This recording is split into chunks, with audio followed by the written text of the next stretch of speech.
નમસ્કાર મિત્રો, ધોરણ 9 વિજ્ઞાનના ગયા લેક્ચરમાં આપણે કોષ દિવાલ અને કોષરસની રચના કેવી હોય અને તેના કાર્યો વિશે જોયું હતું. હવે મિત્રો આગળના પ્રશ્નની શરૂઆત કરીએ. આગળનો પ્રશ્ન છે કે કોષ કેન્દ્રના આધારે સજીવ કોષના પ્રકાર સમજાવો. કે કોષ કેન્દ્રના આધારે સજીવના જે અલગ અલગ કોષો હોય એના પ્રકાર સમજાવવાના છે. કયા બે પ્રકારના કોષો હોય, અથવા તો આ પ્રશ્ન આવી રીતે પણ પૂછાઈ શકે મિત્રો કે આદિકોષ કેન્દ્રી કોષ અને સુકોષ કેન્દ્રી કોષ આ બંને કોષ વચ્ચેનો તફાવત લખો. આદિકોષ કેન્દ્રી કોષ અને સુકોષ કેન્દ્રી કોષ વચ્ચેનો તફાવત. કેમ કે કોષ કેન્દ્રના આધારે જે બે પ્રકાર પડે છે, બંને પ્રકારો કયા છે મિત્રો? આદિકોષ કેન્દ્રી કોષ અને સુકોષ કેન્દ્રી કોષ. આ બંને વિશે જોઈએ મિત્રો. આદિકોષ કેન્દ્રી કોષ કોને કહેવાય? તો મિત્રો કરોડો વર્ષ પહેલા જ્યારે જીવનની શરૂઆત થઈ ત્યારે જે કોષ હતા એ બધા કોષને આદિકોષ કેન્દ્રી કોષ તરીકે ઓળખાય છે. અને સુકોષ કેન્દ્રી કોષ કોને કહેવાય?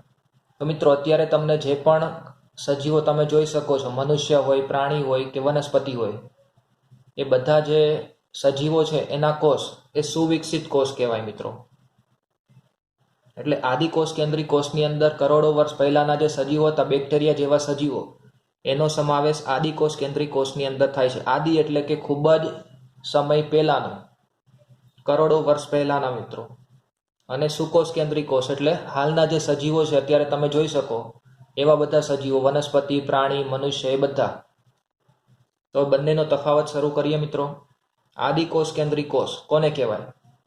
તો મિત્રો આદિકોષ કેન્દ્રી કોષ હોય તો એમાં કોષ કેન્દ્ર પટલની ગેરહાજરીને કારણે કોષ કેન્દ્ર ઓછું વિકાસ પામેલું હોય છે.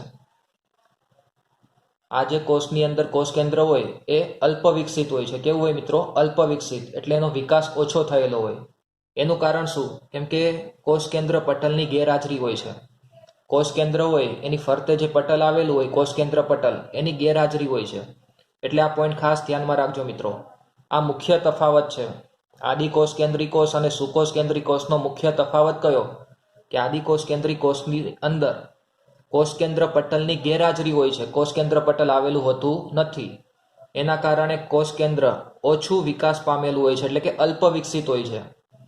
કોષ કેન્દ્ર કેવું હોય મિત્રો? અલ્પ વિકસિત હોય. આ મુખ્ય તફાવત આદિકોષ કેન્દ્રી કોષનો. આમાં કોષ કેન્દ્ર અલ્પ વિકસિત હોય છે, તેમાં કોષ કેન્દ્ર સુવિકસિત હોય છે. કેમ સુવિકસિત હોય? કેમ કે તેમાં કોષ કેન્દ્ર પટલની હાજરીને કારણે કોષ કેન્દ્ર સુવિકસિત હોય છે. આમાં કોષ કેન્દ્ર પટલ આવેલું હશે, એની હાજરી ધરાવે છે, એટલા માટે એમાં કોષ કેન્દ્ર કેવું હશે? સુવિકસિત. એટલે પહેલો પોઈન્ટ એકદમ સિમ્પલ રીતે તમને યાદ રહી ગયો કે આદિકોષ કેન્દ્રી કોષ હોય તો એમાં કોષ કેન્દ્ર પટલ ગેરહાજર હોય છે, જેના કારણે કોષ કેન્દ્ર અલ્પ વિકસિત હોય. પણ સુકોષ કેન્દ્રી કોષની અંદર કોષ કેન્દ્ર પટલ આવેલું હોય છે, એની હાજરી હોય છે, એટલા માટે કોષ કેન્દ્ર કેવું હોય? સુવિકસિત હોય છે. બીજો પોઈન્ટ કે તેમાં પ્રાથમિક કોષ કેન્દ્ર હોય છે. પ્રાથમિક એટલે કે અલ્પ વિકસિત કોષ કેન્દ્ર. પ્રાથમિક કોષ કેન્દ્ર એટલે કે અલ્પ વિકસિત કોષ કેન્દ્ર હોય છે. પણ સુકોષ કેન્દ્રી કોષની અંદર તેમાં સુવિકસિત કોષ કેન્દ્ર હોય છે. સુવિકસિત એટલે સારી રીતે વિકાસ થયેલું. સારી રીતે વિકાસ થયેલું સુવિકસિત કોષ કેન્દ્ર ધરાવે છે. એટલે બીજો પોઈન્ટ પણ એકદમ સિમ્પલ હતો કે તેમાં પ્રાથમિક કોષ કેન્દ્ર હોય એટલે કે અલ્પ વિકસિત કોષ કેન્દ્ર હોય છે, અને તેમાં સુવિકસિત કોષ કેન્દ્ર આવેલું હોય છે. ત્રીજો પોઈન્ટ કે તેના કોષ કેન્દ્રમાં માત્ર ન્યુક્લિક એસિડ જ હોય છે, તેને ન્યુક્લિયોઇડ કહેવાય. કે આદિકોષ કેન્દ્રી જે કોષ હોય એના કોષની અંદર માત્ર ન્યુક્લિક એસિડ આવેલું હોય. કોષ કેન્દ્રમાં શું આવેલું હોય મિત્રો? Nucleic acid. ન્યુક્લિક એસિડ આવેલું હોય એટલે એને શું કહેવાય? ન્યુક્લિયોઇડ કહેવાય. જે કેન્દ્ર હોય એને ન્યુક્લિયસ કહેવાય, પણ એની અંદર ન્યુક્લિક એસિડ આવેલું છે એટલે એને શું કીધું મિત્રો? ન્યુક્લિયોઇડ. અને તેમાં ન્યુક્લિક એસિડ અને પ્રોટીનના બનેલા રંગસૂત્રોનું આયોજન થયેલું હોય છે. મિત્રો આપણે ગયા લેક્ચરમાં કોષ કેન્દ્ર વિશે અભ્યાસ કર્યો હતો અને તમને એવું કીધું હતું કે કોષ સુવિકસિત કોષ કેન્દ્ર હોય તો એમાં ન્યુક્લિક એસિડ અને પ્રોટીનનું બનેલા રંગસૂત્રો આવેલા હોય છે. રંગસૂત્રો ડીએનએ ધરાવે છે, તમને ખબર હશે.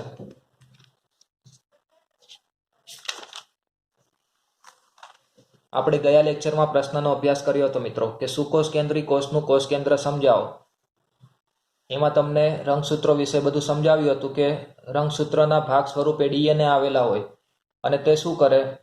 તો જનીન દ્રવ્યના વહન માટે એ જરૂરી હોય છે. માતા પિતાના જે લક્ષણો હોય એના સંતાનોમાં વહન કરે છે મિત્રો. એટલે ત્રીજો પોઈન્ટ પણ સહેલો જ છે, યાદ રહી જશે કે તેના કોષ કેન્દ્રમાં માત્ર ન્યુક્લિક એસિડ હોય છે, એટલે એને શું કહેવાય? ન્યુક્લિયોઇડ કહે છે. અને તેમાં ન્યુક્લિક એસિડ અને પ્રોટીનનું બનેલા રંગસૂત્રો આવેલા હોય છે, એનું વ્યવસ્થિત રીતે આયોજન થયેલું હોય છે. ચોથો પોઈન્ટ કે તેમાં કોષીય અંગિકાઓની ગેરહાજરી હોય છે. કોષીય અંગિકાઓ એટલે મિત્રો આ પણ આપણે ભણી ગયા કે કોષરસની અંદર ઘણી બધી કોષીય અંગિકાઓ આવેલી હોય. સુકોષ કેન્દ્રી કોષ હોય તો એમાં અંગિકાઓ આવેલી હશે, પણ આદિકોષ કેન્દ્રી કોષ હોય તો એમાં અંગિકાઓ આવેલી હોતી નથી, એમાં ગેરહાજરી હોય છે. એટલે આ પણ તમને યાદ રહી હશે કે તેમાં કોષીય અંગિકાઓની ગેરહાજરી હોય છે, તેમાં કોષીય અંગિકાઓની હાજરી હોય છે. આમાં ઉદાહરણ તમારે લખવું હોય તો બેક્ટેરિયાના કોષ, કેમ કે જીવનની શરૂઆત થઈ ત્યારે પણ બેક્ટેરિયા તો હતા જ. તમને ખબર હોય તો જીવનની શરૂઆત કેવી રીતે થઈ? સૌથી પહેલા પાણીની અંદર એક કોષીય સજીવો બન્યા હતા મિત્રો. પાણીની અંદર, દરિયાની અંદર એક કોષીય સજીવો બન્યા. પછી એક કોષીય સજીવોનું કોષ વિભાજન થવાને કારણે બહુકોષીય સજીવો બનતા ગયા. એટલે સૌથી પહેલા સજીવ સૃષ્ટિનો વિકાસ પાણીની અંદર થયો હતો મિત્રો. પછી ધીમે ધીમે જે કેટલાક સજીવો હતા એ પાણીની બહાર આવવા લાગ્યા, જમીન પર આવવા લાગ્યા, અને પછી જમીન પર પણ જીવસૃષ્ટિનો વિકાસ થવા લાગ્યો મિત્રો. એટલે આદિકોષ કેન્દ્રી જે કોષ છે એનું ઉદાહરણ કયું કહેવાય મિત્રો? બેક્ટેરિયાના કોષ. અને જે સુકોષ કેન્દ્રી કોષ છે એના ઉદાહરણો તમારે લખવા હોય તો મનુષ્ય હોય, પ્રાણી હોય, વનસ્પતિ કોષ છે, પ્રાણી કોષ છે, આ બધા સુકોષ કેન્દ્રી કોષના ઉદાહરણ કહી શકાય મિત્રો. મિત્રો આદિકોષ કેન્દ્રી કોષ હોય તો એને ઇંગ્લિશમાં પ્રોકેરિયોટિક સેલ કહેવાય. શું કહેવાય મિત્રો? Prokaryotic cell. અને સુકોષ કેન્દ્રી કોષ હોય તો એને યુકેરિયોટિક સેલ કહેવાય. આ પણ ખાસ ધ્યાનમાં રાખજો. આદિકોષ કેન્દ્રી કોષ હોય તો પ્રોકેરિયોટિક સેલ અને સુકોષ કેન્દ્રી કોષ હોય તો યુકેરિયોટિક સેલ. એ રીતે પણ પૂછી શકીએ કે પ્રોકેરિયોટિક સેલ અને યુકેરિયોટિક સેલનો તફાવત લખો. ખબર પડી મિત્રો? એટલે તફાવતના બધા પોઈન્ટ તમારે ખાસ ધ્યાનમાં રાખવાના. આગળનો પ્રશ્ન જોઈએ. કોષરસ વિશે ટૂંકમાં માહિતી આપો. કોષરસ વિશે સમજાવવાનું છે મિત્રો. આપણે ગયા લેક્ચરમાં કોષ કેન્દ્ર વિશે ભણી ગયા, કોષરસ પટલ વિશે પણ ભણી ગયા છે. હવે કોષરસ બાકી રહ્યું. કોષરસ વિશે સમજાવવાનું છે. તો કોષરસ પટલની અંદર આવેલા પ્રવાહીને કોષરસ કહે છે. કોષના મુખ્ય 3 ભાગો મેં કીધા હતા મિત્રો. સૌથી અંદર કોષ કેન્દ્ર હોય, એના પછી કોષરસ હોય, અને કોષરસની બહાર કોષરસ પટલ હોય છે. એટલે કોષરસ પટલની અંદર આવેલું જે પ્રવાહી છે એને કોષરસ કહેવાય. ફરતે, કોષની ફરતે તો કોષરસ પટલ આવેલું હોય. કોષરસ પટલની અંદર જે પ્રવાહી આવેલું હોય એને કોષરસ કહેવાય. તે કોષનો સૌથી મોટો પ્રદેશ છે મિત્રો. કોષનો સૌથી મોટો પ્રદેશ કયો છે? કોષરસ. કેમ કે જે પણ અંગિકાઓ આવેલી હોય છે બધી શેમાં આવેલી હોય? કોષરસની અંદર જ આવેલી હોય છે. અને આ બધી અંગિકાઓ વડે કોષના વિવિધ કાર્યો થતા હોય છે. એટલે કોષનો સૌથી મોટો ભાગ કયો કહેવાય? કોષરસ કહેવાય. સુકોષ કેન્દ્રી કોષમાં વિશિષ્ટ પ્રકારની કોષીય અંગિકાઓ આવેલી હોય છે. આદિકોષ કેન્દ્રી કોષની અંદર તમને તફાવતમાં જ કહી દીધું કે તેમાં કોષીય અંગિકાઓની ગેરહાજરી હોય છે, તેમાં આવેલી હોય નહીં. પણ સુકોષ કેન્દ્રી કોષ હોય તો તેમાં કોષીય અંગિકાઓની હાજરી હોય છે. એટલે કે કોષીય અંગિકાઓ આવેલી હોય છે જે વિવિધ પ્રકારના કાર્યો કરતી હોય. એટલે સુકોષ કેન્દ્રી કોષમાં વિશિષ્ટ પ્રકારની કોષીય અંગિકાઓ આવેલી હોય છે. ઘણી બધી કોષીય અંગિકાઓ આવેલી હોય. આ બધી અંગિકાઓ કોષ માટે વિશિષ્ટ કાર્ય કરે છે. જે પણ અંગિકાઓ આવેલી હોય એ બધી અંગિકાઓના કાર્ય કેવા હશે? અલગ અલગ હશે. એટલે મિત્રો કોષરસ વિશે તમને ખબર પડી ગઈ હશે. ફરીથી એક વખત જોઈ લઈએ. ક્યાં આવેલું હોય કોષરસ? તો કોષરસ પટલની અંદરના વિસ્તારમાં પ્રવાહી આવેલું હોય તેને કોષરસ કહેવાય. એના પછી કે તે કોષનો સૌથી મોટો પ્રદેશ છે, સૌથી મોટો ભાગ કોષરસ કહેવાય. પછી સુકોષ કેન્દ્રી કોષ હોય તો એમાં વિશિષ્ટ પ્રકારની કોષીય અંગિકાઓ આવેલી હોય છે. અને આ બધી અંગિકાઓ શું કરે? તો કોષ માટે વિશિષ્ટ કાર્યો કરે છે. અલગ અલગ પ્રકારના કાર્યો કરે મિત્રો. આગળનો પ્રશ્ન જોઈએ. આગળ 18મો પ્રશ્ન એવું કીધું છે મિત્રો કે કોષીય અંગિકાઓ એટલે શું? આગળ તમને કીધું કે કોષરસની અંદર ઘણી બધી કોષીય અંગિકાઓ આવેલી હોય. પણ આ કોષીય અંગિકાઓ કોને કહેવાય? કોષીય અંગિકાઓ એટલે શું? શા માટે સુકોષ કેન્દ્રી કોષો પટલમય અંગિકાઓ ધરાવે છે? જે સુકોષ કેન્દ્રી કોષની અંદર તમને કીધું પટલમય અંગિકાઓ આવેલી હોય તો એ શાના માટે ધરાવે મિત્રો? અને અગત્યની કોષીય અંગિકાઓના નામ લખો. જે કોષરસની અંદર કેટલીક અંગિકાઓ આવેલી હોય છે એ અંગિકાઓના નામ પણ તમારે લખવાના. તો સૌથી પહેલા એવો પ્રશ્ન કીધો છે, કોષીય અંગિકાઓ એટલે શું, એના વિશે જોઈએ. તો સુકોષ કેન્દ્રી કોષો વિવિધ પ્રક્રિયાઓને એકબીજાથી અલગ રાખવા માટે કોષરસમાં પટલથી આવરિત નાની રચનાઓ ધરાવે છે, તેમને કોષીય અંગિકાઓ કહે છે. કે મિત્રો, સુકોષ કેન્દ્રી કોષ હોય તો એની અંદર અલગ અલગ પ્રકારની અંગિકાઓ આવેલી હોય. આ દરેક અંગિકાઓ અલગ અલગ પ્રકારના કાર્યો કરતી હોય છે. આ કાર્યોને એકબીજાથી અલગ રાખવા માટે, આ જે કાર્યો કરે છે અંગિકાઓ, એ કાર્યોને એકબીજાથી અલગ રાખવા માટે, એમની રચનાને એકબીજાથી અલગ રાખવા માટે તે પટલમય અંગિકાઓ ધરાવે છે. એટલે પટલથી આવરિત નાની રચનાઓ ધરાવે છે, તેમને શું કહેવાય? કોષીય અંગિકાઓ કહેવાય. પટલમય એટલે જે પણ અંગિકાઓ આવેલી હોય તેમની ફરતે આવરણ આવેલું હોય છે. જે પણ અંગિકાઓ હોય છે કોષરસમાં, એની ફરતે શું આવેલું હોય મિત્રો? આવરણ આવેલું હોય. આ આવરણને કારણે દરેક અંગિકાઓ એકબીજાથી અલગ ઓળખી શકાય. હવે આવરણ ના આવેલું હોય તો દરેક અંગિકાને અલગ ઓળખી શકાય નહીં. એટલે સુકોષ કેન્દ્રી કોષો વિવિધ પ્રક્રિયાઓને એકબીજાથી અલગ રાખવા માટે કોષરસમાં પટલથી આવરિત નાની રચનાઓ ધરાવે છે. આ રચનાને શું કહેવાય? કોષીય અંગિકાઓ કહેવાય. એટલે આ પોઈન્ટ તમારે એકદમ સિમ્પલ રીતે યાદ રાખવાનો કે કોષરસની અંદર ઘણી બધી અંગિકાઓ આવેલી હોય, તે એકબીજાથી અલગ રાખવા માટે, તેમના કાર્યો અને રચનાને એકબીજાથી અલગ રાખવા માટે તે પટલમય રચના ધરાવે છે, પટલથી આવરિત નાની રચનાઓ ધરાવે છે. અને આ રચનાને શું કહેવાય? કોષીય અંગિકાઓ કહેવાય. પટલમય કોષીય અંગિકાઓની હાજરી સુકોષ કેન્દ્રી કોષને આદિકોષ કેન્દ્રી કોષથી અલગ કરે છે. આ તફાવતમાં પણ કીધું તમને કે આદિકોષ કેન્દ્રી કોષ હોય તો તેમાં પટલમય અંગિકાઓ આવેલી હોતી નથી. તમને કીધું ને કે તેમાં કોષીય અંગિકાઓની ગેરહાજરી હોય છે અને તેમાં કોષીય અંગિકાઓ આવેલી હોય છે. એટલે આ પણ મુખ્ય તફાવતની અંદર કીધું હતું તમને કે પટલમય કોષીય અંગિકાઓની હાજરી એ સુકોષ કેન્દ્રી કોષને આદિકોષ કેન્દ્રી કોષથી અલગ કરે. એટલે અંગિકાઓને આધારે તમે બંનેનો તફાવત નક્કી કરી શકો કે આ સુકોષ કેન્દ્રી કોષ હશે અથવા તો આદિકોષ કેન્દ્રી કોષ હશે. આગળનો પોઈન્ટ કે પ્રત્યેક કોષ બાહ્ય પર્યાવરણથી અલગ રહેવા માટે પટલ ધરાવે છે. બાહ્ય પર્યાવરણથી એટલે જે પણ અંગિકા છે એની બહારનું જે પર્યાવરણ છે એનાથી અલગ રહેવા માટે એ પટલ ધરાવે. એટલે પ્રત્યેક કોષ બાહ્ય પર્યાવરણથી અલગ રહેવા માટે પટલ ધરાવે છે, એટલે આવરણ ધરાવે છે. પટલ એટલે કે આવરણ. કોષીય અંગિકાઓ જે રાસાયણિક પ્રક્રિયાઓ કરે છે તેમને એકબીજાથી અલગ રાખવી જરૂરી છે. આથી સુકોષ કેન્દ્રી કોષો પટલમય અંગિકાઓ ધરાવે છે. આગળ કીધું ને મિત્રો કે કોષીય અંગિકાઓ હોય એ દરેકનું કાર્ય અલગ અલગ હોય છે, દરેક અલગ અલગ પ્રકારની રાસાયણિક પ્રક્રિયાઓ કરતી હોય. એટલે કોષીય અંગિકાઓ જે પણ રાસાયણિક પ્રક્રિયાઓ કરે છે દરેકને એકબીજાથી અલગ રાખવી જરૂરી છે. એકબીજાથી અલગ રાખવા માટે તે સુકોષ કેન્દ્રી કોષો હોય તો એમાં પટલમય અંગિકાઓ આવેલી હોય છે, પટલમય અંગિકાઓ ધરાવે છે. એના ઉદાહરણ જોઈએ મિત્રો, કઈ કઈ પટલમય અંગિકાઓ હોય છે.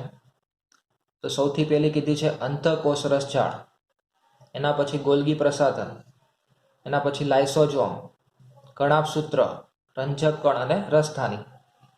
આ દરેક અંગિકાઓ વિશે એની રચના કેવી હોય, એનું કાર્ય કેવું હોય, એ દરેક વિશે આપણે ડિટેલમાં જોવાનું છે. ખબર પડી મિત્રો? એક વખત ફરીથી આ પ્રશ્નનો જવાબ સમજી લઈએ કે સુકોષ કેન્દ્રી કોષો વિવિધ પ્રક્રિયાઓને એકબીજાથી અલગ રાખવા માટે કોષરસમાં પટલથી આવરિત નાની અંગિકાઓ ધરાવે છે, તેમને શું કહેવાય? કોષીય અંગિકાઓ. કોષના વિવિધ કાર્યો કરવા માટે અલગ અલગ પ્રકારની અંગિકાઓ આવેલી હોય છે, પટલથી આવરિત અંગિકાઓ, તેને કોષીય અંગિકાઓ કહેવાય. પટલમય કોષીય અંગિકાઓની હાજરી સુકોષ કેન્દ્રી કોષ હોય તો એને આદિકોષ કેન્દ્રી કોષથી અલગ કરે છે.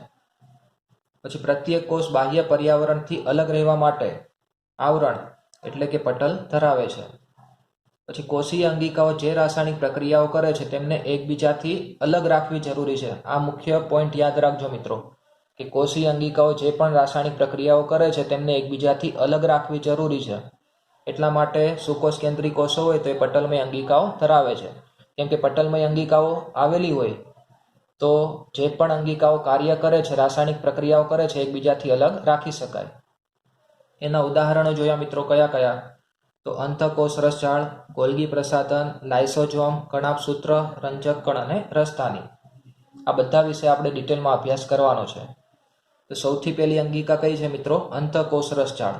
તો અંતઃકોષરસ જાળ વિશે જોઈએ મિત્રો. સૌથી પહેલા આગળનો પ્રશ્ન છે મિત્રો, અંતઃકોષરસ જાળના સ્થાન, રચના, પ્રકાર અને કાર્યની સમજૂતી આપો. કે અંતઃકોષરસ જાળ છે એનું સ્થાન કઈ જગ્યાએ હોય, એની રચના કેવી હોય, એના પ્રકાર કેટલા પ્રકારની હોય છે અને એનું કાર્ય, મુખ્ય કાર્ય શું છે કોષની અંદર, એ દરેકની સમજૂતી આપવાની. સૌથી પહેલા સ્થાન વિશે જોઈએ. તો સુકોષ કેન્દ્રી કોષના સમગ્ર કોષ રસના વિસ્તારમાં પથરાયેલી પટલમય રચના છે. એ કઈ જગ્યાએ આવેલું હોય મિત્રો? તો સમગ્ર કોષરસની અંદર પથરાયેલી હોય છે. સમગ્ર કોષરસની અંદર સમાન રીતે પથરાયેલી પટલમય રચના છે. પટલમય એટલે કે પટલ આવેલું હોય. જેટલી પણ અંગિકાઓ છે બધી અંગિકાઓ કેવી હશે? પટલમય રચના ધરાવે છે, એટલે કે આવરણ ધરાવે છે. એટલે સુકોષ કેન્દ્રી કોષના સમગ્ર કોષરસના વિસ્તારમાં, કોષની અંદર જ્યાં પણ કોષરસ છે એ સમગ્ર કોષરસના વિસ્તારમાં પથરાયેલી પટલમય રચના છે. સમગ્ર કોષરસની અંદર એ પથરાયેલી હશે. મિત્રો એની રચના જોઈએ કેવી રીતે હોય. તો તે લાંબી નલિકામય કે ગોળાકાર જાળીમય રચના ધરાવે છે. કેવી રચના ધરાવે મિત્રો? લાંબી નલિકામય, નળાકાર કે પછી ગોળાકાર જાળીમય રચના ધરાવે છે. હવે અંતઃકોષરસ જાળની પટલીય સંરચના કોષરસ પટલની સંરચનાને સમાન સ્વરૂપે હોય છે. એટલે અંતઃકોષરસ જાળની જે પટલ હોય, પટલ એટલે કે એનું જે આવરણ હોય છે એની રચના કોષરસ પટલની રચનાની જેમ જ હોય છે અને સમાન સ્વરૂપે હોય છે. ખબર પડી મિત્રો? કે અંતઃકોષરસ જાળનું પટલ અને કોષરસ પટલ આ બંનેની રચના લગભગ કેવી હોય? સમાન સ્વરૂપે હોય છે. એટલે અંતઃકોષરસ જાળની પટલીય સંરચના એટલે પટલની સંરચના, પટલની રચના એ કોષરસ પટલની સંરચનાને સમાન સ્વરૂપે હોય છે. કોષરસ પટલની જે રચના હોય છે એની જેમ જ હોય છે, એને સમાન સ્વરૂપે હોય. એના પછી કે વિભિન્ન કોષોમાં અંતઃકોષરસ જાળની રચનામાં વિવિધતા જોવા મળે છે. તમને ખબર છે મિત્રો કે આપણા શરીરની અંદર અલગ અલગ અંગની અંદર અલગ અલગ કોષો આવેલા હોય. કે હૃદયના કોષો અલગ હોય, રક્તના બ્લડ સેલ્સ અલગ હોય, કે બીજા જે કોષો હોય છે એ પણ અલગ હોય. અલગ અલગ અંગોના કોષો કેવા હોય છે? અલગ અલગ હોય. તો વિભિન્ન કોષોમાં અંતઃકોષરસ જાળની સંરચના, એની રચના પણ કેવી હોય છે? વિવિધતા જોવા મળે, અલગ અલગ પ્રકારની હોય છે. ખબર પડી મિત્રો છેલ્લા પોઈન્ટમાં કે શરીરની અંદર જે અલગ અલગ કોષો આવેલા હોય એ અલગ અલગ કોષોની અંદર અંતઃકોષરસ જાળની રચના પણ કેવી હોય છે? અલગ અલગ હોય. એમાં પણ તમને વિવિધતા જોવા મળે છે. હવે એના પ્રકાર જોઈએ મિત્રો. તો અંતઃકોષરસ જાળ બે પ્રકારની હોય છે. કેટલા પ્રકારની? બે પ્રકાર. ખરબચડી અંતઃકોષરસ જાળ, એને કણિકામય કોષરસ જાળ કહેવાય, અથવા તો બીજી લીસી અંતઃકોષરસ જાળ. સૌથી પહેલા ખરબચડી અંતઃકોષરસ જાળ વિશે જોઈએ મિત્રો. તેની સપાટી પર રિબોઝોમ્સ આવેલા હોય. ખરબચડી જે અંતઃકોષરસ જાળ છે તો એની સપાટી પર શું આવેલું હોય મિત્રો? રિબોઝોમ્સ આવેલા હોય છે. આ રિબોઝોમ્સ શું કરે? તો તે પ્રોટીન સંશ્લેષણનું કાર્ય કરે છે. પ્રોટીન સંશ્લેષણ, પ્રોટીનને ઉત્પન્ન કરવાનું કાર્ય કરે, પ્રોટીનનું સંશ્લેષણ કરે છે મિત્રો. બીજી લીસી અંતઃકોષરસ જાળ. લીસી અંતઃકોષરસ જાળ હોય તો તેની સપાટી પર રિબોઝોમ્સ હોતા નથી. તેનું કાર્ય શું લીસી અંતઃકોષરસ જાળનું? તો તે લિપિડ તથા સ્ટીરોઇડનું સંશ્લેષણ કરે. આગળ ખરબચડી અંતઃકોષરસ જાળ હતી એ પ્રોટીનનું સંશ્લેષણ કરે છે, પણ લીસી અંતઃકોષરસ જાળ હોય તો લિપિડ એટલે કે ચરબી અને સ્ટીરોઇડ એક પ્રકારનું દ્રવ્ય છે એનું સંશ્લેષણ કરે, એને ઉત્પન્ન કરવાનું કાર્ય કરે છે. ખબર પડી મિત્રો? બે પ્રકારની અંતઃકોષરસ જાળ કીધી. ખરબચડી એટલે કે કણિકામય, કણો કણો સ્વરૂપની અંતઃકોષરસ જાળ, અને બીજી લીસી કોષરસ જાળ. ખરબચડીમાં શું કીધું મિત્રો? કે તેની સપાટી પર રિબોઝોમ્સ આવેલા હોય, એનું કાર્ય શું? તો તે પ્રોટીન સંશ્લેષણનું કાર્ય કરે. અને લીસી અંતઃકોષરસ જાળ છે તો તેની સપાટી પર રિબોઝોમ્સ હોતા નથી, તે લિપિડ તથા સ્ટીરોઇડનું સંશ્લેષણ કરે છે. તેના કાર્યો જોઈએ મિત્રો. તે કોષ કેન્દ્ર અને કોષરસ વચ્ચે કે કોષના વિવિધ પ્રદેશમાં દ્રવ્યોના વહન માટે કાર્ય કરે છે. આ કાર્યમાં ખૂબ જ ધ્યાન રાખજો મિત્રો. શું કીધું છે તમને? એની રચનાની અંદર કીધું, એનું સ્થાનની અંદર કીધું, કઈ જગ્યાએ આવેલું હોય? તો સમગ્ર કોષરસની અંદર ફેલાયેલી હોય છે. સમગ્ર કોષરસની અંદર, કોષરસની અંદર ફેલાયેલી હોય એટલે એનું મુખ્ય કાર્ય કયું? તો કોષ કેન્દ્ર અને કોષરસ એ બંને વચ્ચે કે બીજી જે અંગિકા હોય એમની વચ્ચે દ્રવ્યોના વહન માટે એટલે કે દ્રવ્યને એક જગ્યાએથી બીજી જગ્યાએ લઈ જવું હોય કોષની અંદર, કોષરસની અંદર, એના માટેનું મુખ્ય કાર્ય કરે છે. કાર્યમાં ખબર પડી મિત્રો, કોષ કેન્દ્ર અને કોષરસ વચ્ચે કે બીજી જે અંગિકા હોય એમની વચ્ચે દ્રવ્યોના વહન માટેનું કાર્ય કરે છે. દ્રવ્યનું વહન એટલે કે કોઈ દ્રવ્યને એક જગ્યાએથી બીજી જગ્યાએ લઈ જવું હોય એક અંગિકામાંથી બીજી અંગિકામાં, એવી રીતે દ્રવ્યોના વહન માટે કાર્ય કરે છે. બીજું કાર્ય કે કોષના અગત્યના કાર્ય માટે જરૂરી પ્રોટીન અને લિપિડનું નિર્માણ કરે છે. આગળ તમને કીધું ને મિત્રો કે પ્રોટીન સંશ્લેષણનું કાર્ય કરે અને લિપિડ એટલે કે ચરબીને ઉત્પન્ન કરવાનું કાર્ય કરે છે. કે કોષના અગત્યના કાર્ય માટે જરૂરી પ્રોટીન અને લિપિડનું નિર્માણ કરે છે, એનું સંશ્લેષણ કરે છે એટલે કે એનું નિર્માણ કરે છે. છેલ્લો ઉપયોગ કે કોષની કેટલીક જૈવ રાસાયણિક પ્રવૃત્તિઓ માટે બંધારણીય સપાટી પૂરી પાડે છે.